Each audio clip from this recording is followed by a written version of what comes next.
"She means as much as the curtains," said the Duke of Fanshawe, and the men at his table laughed, and behind him in the passage a door that had been standing open was very quietly closed.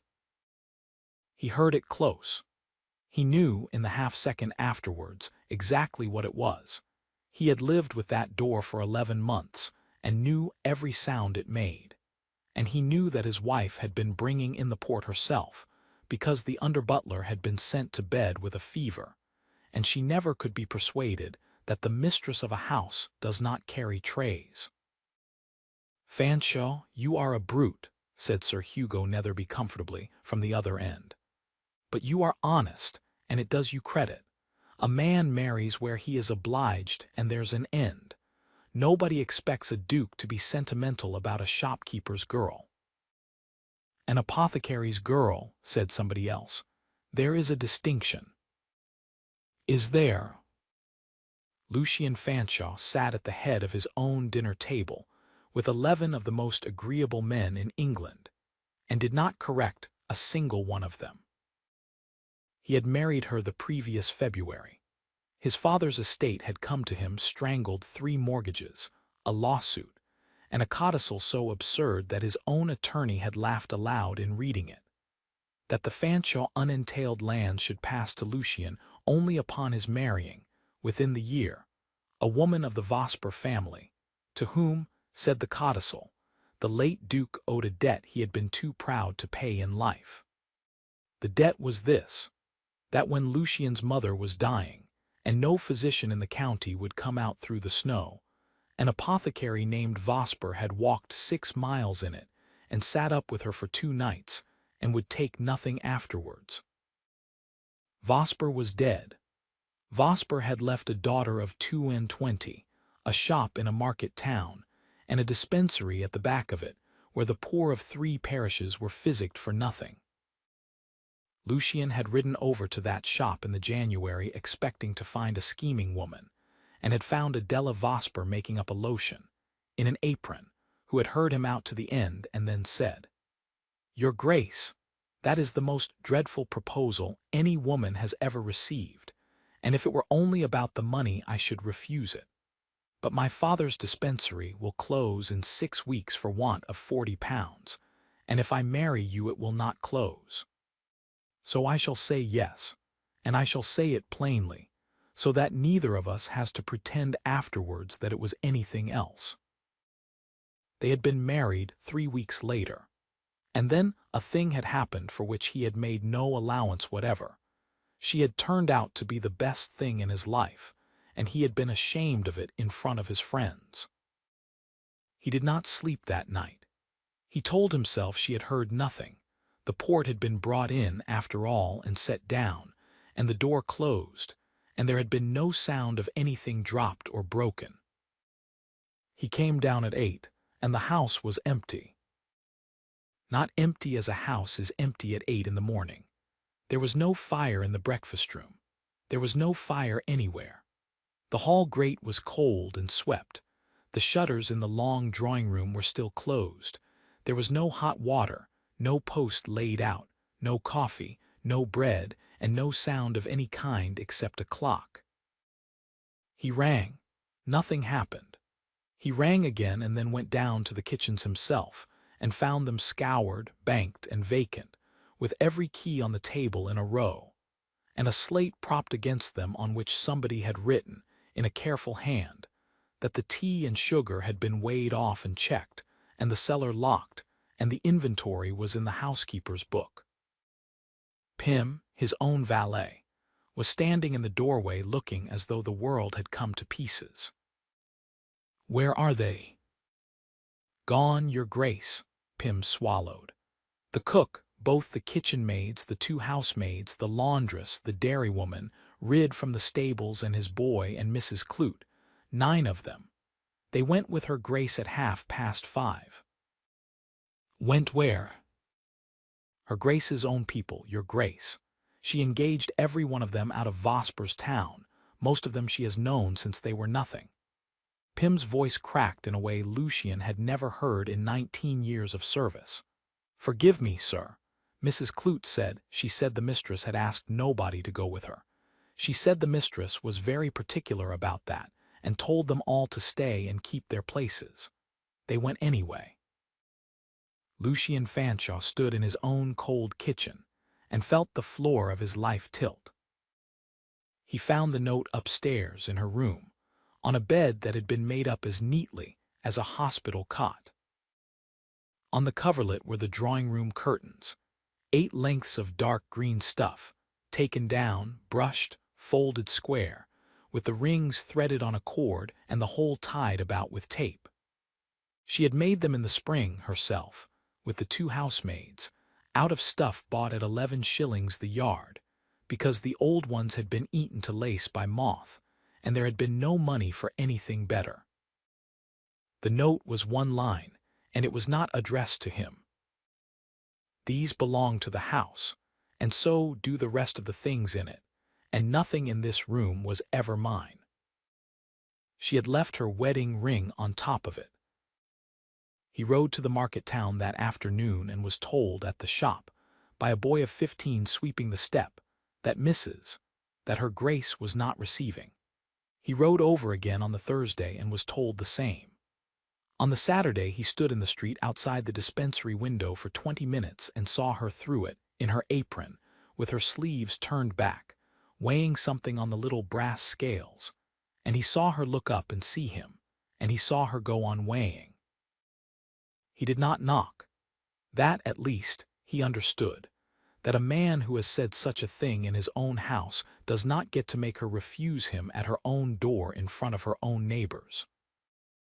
He went home to a house where he could not get a fire lit, and sat in the dark and thought. What he thought about chiefly was the codicil. He had it out of the strong-box and read it for the 9th time by candlelight. My son shall marry a woman of the Vosper family, to whom I owed a debt I was too proud to pay. His father had known exactly what he was doing. His father had not been arranging a fortune. He had been arranging a lesson, and had bequeathed it to a son he had evidently understood a great deal better than the son had suspected. Lycan sat with it until the candle guttered, and then he wrote 4 letters, 1 to his attorney, 1 to the 11 gentlemen who had dined at his table on the 14th, 1 to Sir Hugo Netherby in particular, and 1 to Mrs. Clute, care of the shop in the market town, which was the only one he had any real hope of being read. The letter to Mrs. Clute asked one question: what, in her judgment, the mistress most wanted done. The answer came back in 3 days, in a hand like a bramble hedge, and it said that her Grace was well, that her Grace had cried twice and would deny it, and that if his Grace wished to know what the mistress wanted, it was not apologies and it was not money. It was the dispensary put on a proper footing so that it could not be shut by anybody ever again, and it was to stop being a thing that was laughed at over the port. Lycan read that sitting on the front steps of Fanshawe House, because there was still nowhere warm inside it. He began with the second thing, since it was the harder. On the last day of the month, he went up to Netherby's house in London, where the same 11 men were dining, and he asked leave to say something before the cloth was drawn. On the 14th of this month, at my own table, he said, I said of my wife that she meant as much as the curtains. Some of you laughed. 2 of you agreed with me.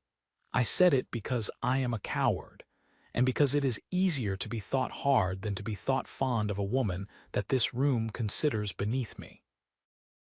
Nobody laughed now. Sir Hugo Netherby had gone the color of his own claret. She heard it, said the Duke of Fanshawe. She was carrying in the port herself, because my under-butler was ill, and she would not send a maid for a thing she could do. She heard the whole of it through an open door, and she said nothing to me then or since, and by 5:30 the next morning she was gone, and 9 of my servants had gone with her, having been expressly told by her not to. He put both hands flat on the table. So I have come to tell the 11 of you the truth in the same room where I told the lie, since that is the only place it is worth telling. My wife is the daughter of the man who walked 6 miles through snow to sit up 2 nights with my mother when no physician in the county would come, and would take nothing for it. She physics 3 parishes at her own charge. She made those curtains with her own hands because I had not the money to buy any. She has never in her life said a cruel word about a living soul, including me, which is a great deal more than can be said for anybody at this table. He straightened. Gentlemen, I am not fond of her. I love her, and I have loved her since about the 3rd week, and I said what I said because I was ashamed of what you would think, and I find that I am no longer able to be interested in what you think at all.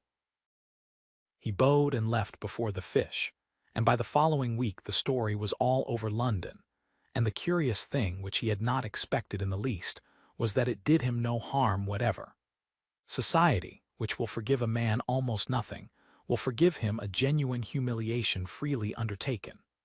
2 of the 11 never spoke to him again.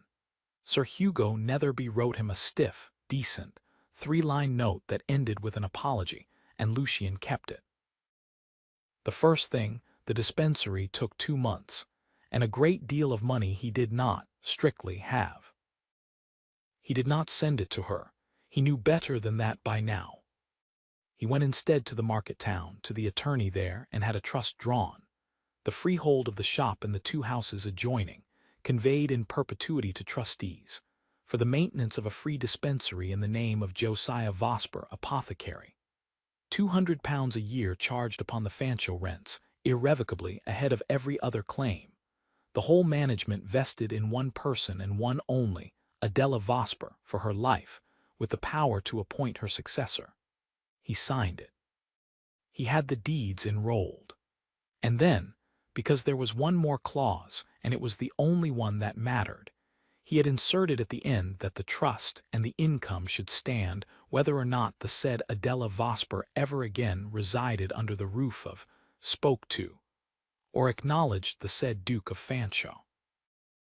He sent it by the attorney, not by his own hand. 11 days later, on a wet Tuesday in November, the door of the dispensary was standing open when he rode into the market town, and Adela Vosper was on the step in her apron, waiting for him. "You have made it impossible for me to be grateful," she said. "You have arranged it so that I owe you nothing at all." "Yes." "Why?" He got down off the horse. In the street, in the rain, with the whole town at its windows, because there was no version of this that he was going to conduct behind a door. Because when a man has told his friends that his wife means no more to him than a piece of furnishing, he said, he has forfeited the right to be believed. Anything I gave you afterwards would have looked like a payment.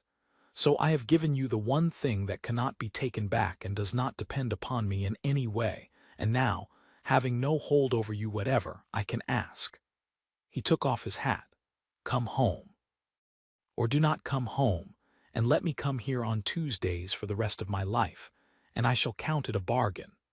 But hear the true thing first, since you heard the false one. It was never the codicil.